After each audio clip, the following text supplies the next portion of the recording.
परमहंस स्वरूपानंद का दर्शन, आलोचन एवं अनुशीलन। डॉक्टर माखन लाल पुरी, श्री स्वामी सद्गुरु सुदर्शनानंद पुरी। 21 सितंबर 2025। कंपाइल्ड 22 कडेवान। प्रथम अध्याय, समकालीन दर्शन का ऐतिहासिक सर्वेक्षण। स्वामी रामतीर्थ 1876-1606। समकालीन भारतीय वेदांतियों में स्वामी रामतीर्थ का प्रमुख स्थान है। इसके दर्शन में प्राचीन वेदांत, षड्दर्शन, पाश्चात्य दर्शन और संत मत के दर्शनों का समागम पाया जाता है। सत्ता का स्वरूप। रामतीर्थ ने परम सत्य को समझाने में आदर्शवाद, यथार्थवाद, प्रत्ययवाद और वस्तुवाद का समन्वय किया है। रामतीर्थ का कथन है, वस्तुवाद वह सिद्धांत या विश्वास है जिसके अनुसार जगत जिस रूप में हमें प्रतीत होता है उसी रूप में सत है। प्रत्ययवाद के अनुसार जगत वैसा नहीं है जैसी उसकी प्रतीति होती है। रामतीर्थ के अनुसार प्रत्ययवाद और वस्तुवाद में सभी रूपों का वेदांत में समन्वय होता है। इस दृष्टि से प्रत्ययवाद के दो रूप माने गए हैं, आत्मगत और वस्तुगत। ये ज्ञाता और ज्ञेय भी है।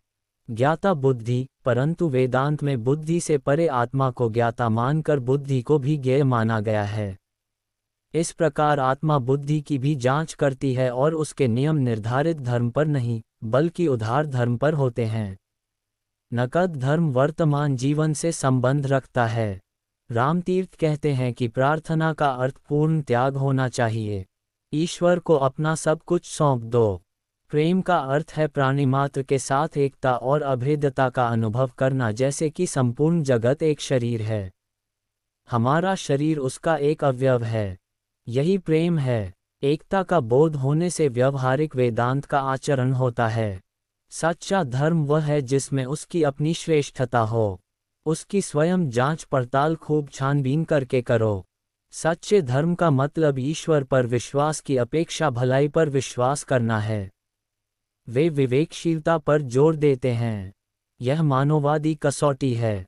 इच्छा के विषय में रामतीर्थ कहते हैं कि जिस प्रकार मनुष्य अपनी परछाई पकड़ने के लिए दौड़ता है वह आगे आगे भागती जाती है, किंतु जब हम सूर्य की तरफ दौड़ते हैं तो परछाई मनुष्य का पीछा करने लगती है।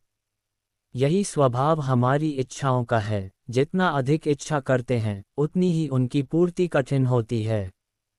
और जब हम ईश्वर की तरफ मुंह करके इच्छा छोड़ बैठते हैं वे सब की सब पूरी होकर पीछा करने लगती हैं। रामतीर्थ वैराग्यम भावना और सादा जीवन को अधिक महत्व देते हैं।